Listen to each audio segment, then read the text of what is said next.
আজকে আমি পেঁয়াজের একটা রেসিপি নিয়ে চলে এসেছি। তা কিভাবে করব এটাই আপনাদের দেখাবো। তো এখন আমি রান্না শুরু করেছি বন্ধুরা।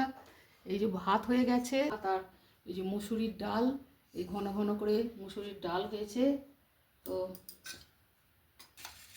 এই যে ডাল, আর এখানে রয়েছে এই যে ভাত, এখানে রয়েছে ভাত। এবার করবো পেঁয়াজের পোস্ত। তো বন্ধুরা এই যে এখানে সর্ষের তেল দিয়ে দিয়েছি, গরম হয়ে গেছে। তো এখানে কটা বড়ি ভেজে নেব।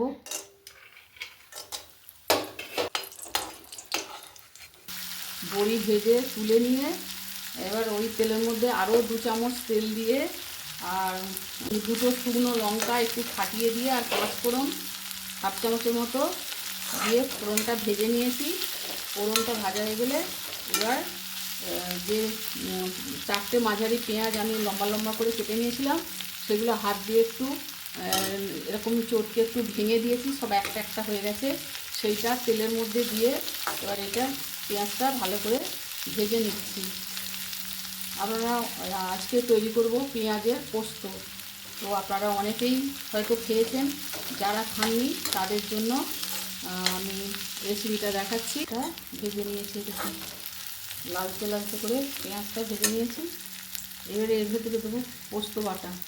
এগুলো এটা পোস্ত, শুধু পোস্ত, এর মধ্যে আর অন্য কিছু নেই।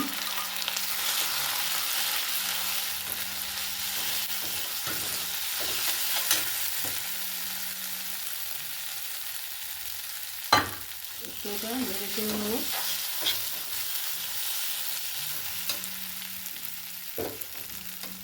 এতে দেবো গুঁড়ো, ঝাল লঙ্কার গুঁড়ো।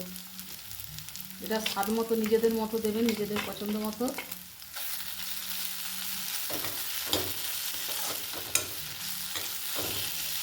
এতে গুঁড়ো লঙ্কাটাই ভালো টেস্ট হয়। কাঁচা লঙ্কা দিয়েও আলাদা একটা টেস্ট হয়, তো গুঁড়ো লঙ্কা দিয়েও এটা বেশ ভালো খেতে হয়। তো এবার পোস্তটা নাড়াচাড়া করে নিয়েছি, শিল ধোয়া জলটা দিয়ে দিচ্ছি।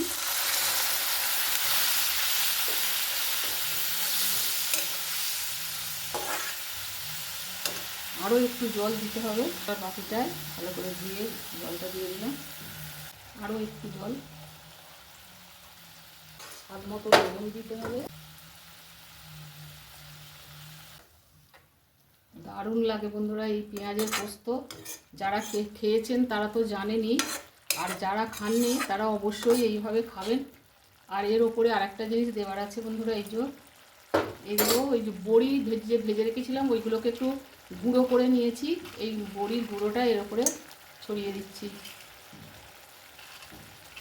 বড়ি ছাড়াও খেতে পারেন, আর বড়ি দিয়েও খেতে পারেন, কোনোটাতেই টেস্ট কম হবে না। আমি এটা 5 ফোড়ন দিয়ে ফোড়ন দিয়েছি, এটা কালো জিরেও ফোড়ন দিতে পারেন। এবার একটু ফুটিয়ে নেবো এটা। পেঁয়াজের পোস্ত একদম রেডি হয়ে গেছে বন্ধুরা। এবার এটাকে নামিয়ে নেবো। একদম লাল রঙও দারুণ এসেছে। তো আপনারা ইচ্ছা করলে ওপরে কাঁচা লঙ্কা দিতে পারেন। আমি যখন কাঁচা লঙ্কা বাটা দিয়ে করি তখন কাঁচা লঙ্কা ওপরে গোটা দিয়ে দিই, আর এই শুকনো লঙ্কা দিয়ে করেছি বলে ওই জন্য শুকনো লঙ্কা গোটা দিয়েছি, আর গুঁড়ো লঙ্কাও দিয়েছি, ঝাল লঙ্কা। তো আমি এবার এটাকে নামিয়ে নিচ্ছি বন্ধুরা।